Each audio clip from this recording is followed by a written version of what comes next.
കൊന്നിച്ചോ സുഹൃത്തുക്കളെ, ഞാൻ നിങ്ങളുടെ സ്വന്തം എക്സ്ട്രാ കോമിക്. നമ്മളിന്ന് ബ്ലാക്ക് ലോന്റെ ചാപ്റ്റർ 300 ആയിരിക്കും എക്സ്പ്ലെയിൻ ചെയ്യാൻ പോകുന്നത്. സോ വീഡിയോയിലേക്ക് കിടക്കുന്നതിന് മുമ്പ് കഴിഞ്ഞ എക്സ്പ്ലോഷൻ സീരീസിന്റെ ഇടയിൽ ഞാൻ ഒരു ചോദ്യം ചോദിച്ചിരുന്നു. അതിന് കറക്റ്റായിട്ട് ഉത്തരം പറഞ്ഞ ഒരാളുടെ പേരാണ് അവിൻ RS. എന്തായാലും കൺഗ്രാറ്റുലേഷൻസ്. സോ ഇവിടെ പുതിയതായിട്ട് വന്ന ആരെങ്കിലും തന്നെ ഉണ്ടെങ്കിൽ നമ്മുടെ ചാനൽ ഒന്ന് സബ് ചെയ്യാൻ മറക്കണ്ട. അതേപോലെ തന്നെ ഇതിനു മുമ്പിട്ട് എല്ലാ വീഡിയോസും നിങ്ങൾ കണ്ടെന്ന് എന്തായാലും ഉറപ്പുവരുത്തണം. എങ്കിലേ ബാക്കിയുള്ള സ്റ്റോറീസ് ഒക്കെ നിങ്ങൾക്ക് വളരെ ക്ലീൻ ആയിട്ട് മനസ്സിലാകത്തുള്ളൂ. പിന്നെ ഇമ്പോർട്ടന്റ് ആയിട്ടൊരു കാര്യം പറയാനുണ്ട്. ഞാൻ ഒരാഴ്ചത്തേക്ക് മാറിയെന്ന് എന്റെ സിസ്റ്ററിന്റെ വെഡിങ് കൊണ്ടായിരുന്നു. ആ ഒരു റീസൺ കൊണ്ടാണ് എനിക്ക് ഒരാഴ്ച ഇങ്ങനെ അടുപ്പിച്ച് വീഡിയോ ഇടാൻ പറ്റാഞ്ഞത്. എന്നാൽ ആ സമയം കൊണ്ട് നമ്മുടെ സപ്പോർട്ടൊക്കെ നന്നായിട്ട് ഇടിഞ്ഞിട്ടുണ്ട്. ഞാൻ നേരത്തെ പറഞ്ഞിട്ടുണ്ട്, പലവട്ടം പറഞ്ഞിട്ടുണ്ട്, നിങ്ങളുടെയൊക്കെ സപ്പോർട്ട് ഉണ്ടെങ്കിൽ നമുക്ക് ഈ ചാനലും ഈ ഒരു സീരീസ് മുന്നോട്ട് കൊണ്ടുപോകാൻ പറ്റത്തുള്ളൂ. സോ ബ്ലാക്ക് ലോറിന്റെ ആനിമി കണ്ടിട്ട് അടുത്ത സീസണിന് വേണ്ടി കാത്തിരിക്കുന്ന എല്ലാവർക്കും തന്നെ നിങ്ങൾ ഈ വീഡിയോ മാക്സിമം ഷെയർ ചെയ്ത് കൊടുക്കുക. എങ്കിലേ നമുക്ക് ഇനി ഇതേപോലെ പവറായിട്ട് തന്നെ ഫ്രണ്ടിലേക്ക് പോകാൻ സാധിക്കത്തുള്ളൂ. അങ്ങനെ ചാപ്റ്ററിന്റെ തുടക്കത്തിൽ നമ്മുടെ മെഗി കുള പറയുന്നുണ്ട്, സോ ഇതാണല്ലേ കാസ്റ്റിന്റെ ലൈഫ് തന്നെ ബേൺ ചെയ്തുകൊണ്ട് ക്രിയേറ്റ് ചെയ്യുന്ന ആ ഒരു സ്പെല്ല്. എന്തായാലും സംഭവം സൂപ്പർ ആയിരുന്നു. എന്റെ എക്സ്പെക്ടേഷൻ എല്ലാം തന്നെ അത് സർപാസ് ചെയ്തു. ഗാജ,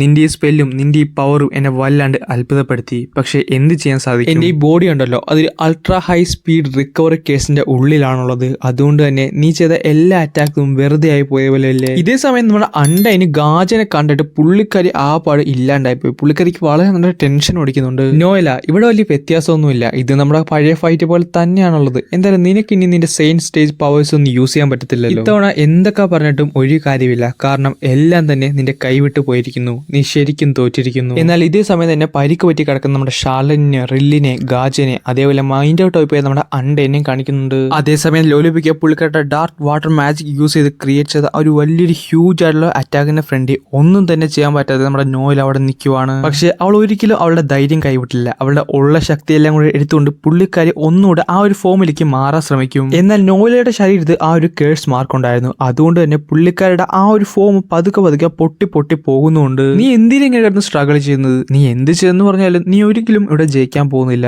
എന്നിട്ടും വീണ്ടും വീണ്ടും എന്തിനാ നീ കാണിക്കുന്നത്? ഇനി ഇങ്ങനെയുള്ള അവസരങ്ങളിലാണോ മനുഷ്യർ സാധാരണ എല്ലാം സർപാസ് ചെയ്ത് പുതിയ വലിയ സ്പെൽസും ബാക്കിയുള്ള കാര്യങ്ങളൊക്കെ ക്രിയേറ്റ് ചെയ്യുന്നത്? പക്ഷേ ഈ ലോകത്ത് ഒരു മനുഷ്യരും പോലും കാണത്തില്ല എന്റെ ഈ ഡിക്കേയിങ് വേൾഡിനെ ഡിഫീറ്റ് ചെയ്യാനായിട്ട്. അതുകൊണ്ട് വെറുതെ എന്തിനാണ് നീ സ്ട്രഗിൾ ചെയ്യുന്നത്? ഈ ഡെവിൾസിന്റെ കാര്യം എങ്ങനെയാന്ന് വെച്ചാൽ, ഇപ്പൊ എന്നെക്കാട്ടും പവറുള്ള മറ്റൊരു ഡെവിൾ എന്നോട് ഒരു കാര്യം പറഞ്ഞു കഴിഞ്ഞാൽ ഞാനത് അനുസരിക്കും. കാരണം ഞാനത് തെറ്റിച്ചു കഴിഞ്ഞാൽ അത് എന്റെ ജീവനല്ലേ ആവത്ത്. പക്ഷെ നിന്നെ പോലുള്ള മനുഷ്യർ അങ്ങനെയൊന്നുമില്ല. ഒരു കാര്യമില്ലാതെ ലൈഫൊക്കെ റിസ്ക് ചെയ്ത് അതെങ്ങനെയെങ്കിലൊക്കെ ഒന്ന് സർപ്പാസ് ചെയ്യാൻ നോക്കി അവസാനം അവിടെ കിടന്ന് ചാകും. അന്ന് നിന്റെ അമ്മ നിന്നോടും നിന്റെ സഹോദരങ്ങളോടുള്ള സ്നേഹം കൊണ്ട് അതൊരു വെപ്പണാക്കി മാറ്റി ഞാനുമായിട്ട് ഫൈറ്റ് ചെയ്തു.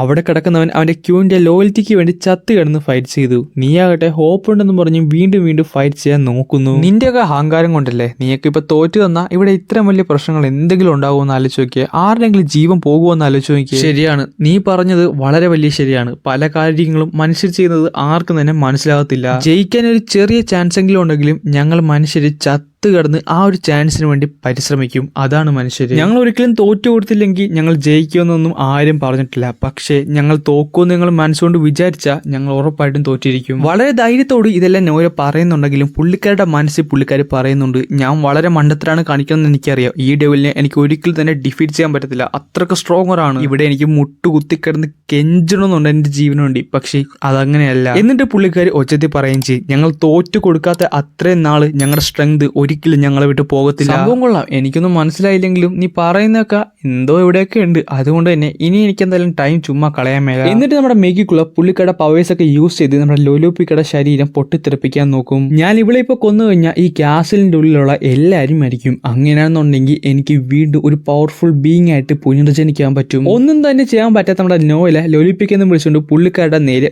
ഓടുന്നുണ്ട്. പെട്ടെന്ന് അവിടേക്ക് ആസ്റ്റ വരും. എന്നിട്ട് പുള്ളിക്കാരന്റെ സോഡ് കൊണ്ട് നമ്മുടെ ലോലിപ്പിക്കയുടെ ശരീരത്തിൽ തൊട്ടിട്ട് പറയുന്നുണ്ട്, ജസ്റ്റ് മിസ്, ഞാൻ ജസ്റ്റാണ് രക്ഷപ്പെട്ടത്. എന്നിട്ട് ആ സ്റ്റാർ ലോലോപ്പിക്കിനെ എടുത്തോണ്ട് നോയിലൊക്കെ ചോദിക്കുന്നുണ്ട്, നോയില എല്ലാം ഓക്കെ അല്ലേ? വേറെ കുഴപ്പമൊന്നുമില്ലല്ലോ? ഒരു കുഴപ്പമില്ലടാ പോട്ടാ, എല്ലാം സെറ്റാണ് നമ്മുടെ നോയില ആസ്റ്റിനെ നോക്കി പറയുന്നുണ്ട്. പക്ഷെ ആ സമയത്തും പുള്ളിക്കാരുടെ കണ്ണ് ചെറുതായിട്ട് നനയുന്നുണ്ട്. എന്നാൽ അവിടെ നമ്മുടെ മെഗി കുളയ്ക്ക് ആസ്റ്റിനെ കണ്ടിട്ട് എന്താണ് സംഭവിക്കണമെന്ന് മനസ്സിലാവുന്നില്ല. പുള്ളിക്കാരി ആസ്റ്റിനെ വളരെ വിചിത്രമായിട്ട് നോക്കിക്കൊണ്ടിരുന്നുകൊണ്ടാണ് ഈ ചാപ്റ്റർ അങ്ങനെയോട് അവസാനിക്കുന്നത്.